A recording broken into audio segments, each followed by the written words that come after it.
وەک هەوڵێک بۆ پاراستنی بەشێک لە مێژووی شار و جوانەکانی سلێمانی بە هەوڵی شانازی برای محمەد کارگێڕی مەکتەبی سیاسی یەکێتی پەیمانگای هونەرە جوانەکانی سلێمانی نۆژەن دەکرێتەوە.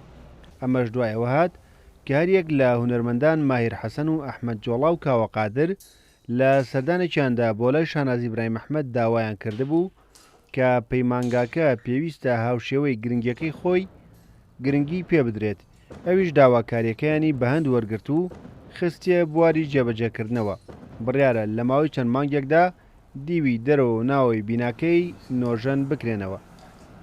ئەم فترەیە دادەشەناس خۆی سەردانیارەی کرد لە نزیکەوە هەموو کەمکوڕەکانی بینی تەبێ تووشی شۆک بوو کە ئەو هەموو تەقین و ئەو هەموو کەمتەر خەمی بینی کە لە ڕووی بیناکەوە کە وێران بۆ تێکشکەوە بەسەرێکە و ئەسەوارێکی کۆنی پێوە دیارە و ناکرێ خوێنکار یا ناکرێ هونەرمەند یا ناکرێ خوێنکار بۆ مەجای هونەری و مەجای ڕۆشنبیری لەم جێگا و ڕێگا بە شێوەیەک بۆ شێوە پەروەردە بکرێت چکۆکو پێویست نییە.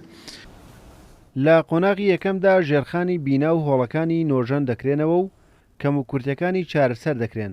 دواتریش ڕووکەشی بیناکە نوێ دەکرێتەوە و بۆیاغ دەکرێت.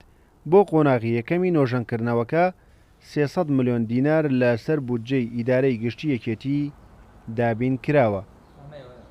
خۆشبەختانە لە ڕۆژی دواتر تیمێک هاتن لە ئیداری گشتی سەردانیاریان کرد و هەمووان دیست و هەموو بۆەوەی کە بە ئام تەختی شوێنەکە بکەن بڕیاریانە ئێستا تقریبان 2 ڕۆژ ئەبێ دەسان کردو بە ئیشکردن تیا بەڵام ئەوەیە بەش ئیشی تیاکەن.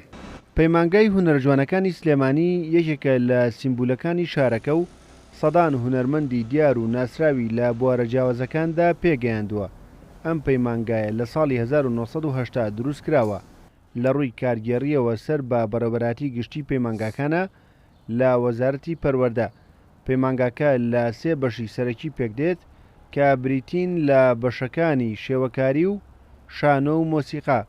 گرنگیدان و نۆژەنکردنەوەشی بۆ ئەوەیە تا وەک بەشێکی گرنگ لە مێژووی سلێمانی بمێنێتەوە. ڕێبازیوە کورسات نیوز سلێمانی.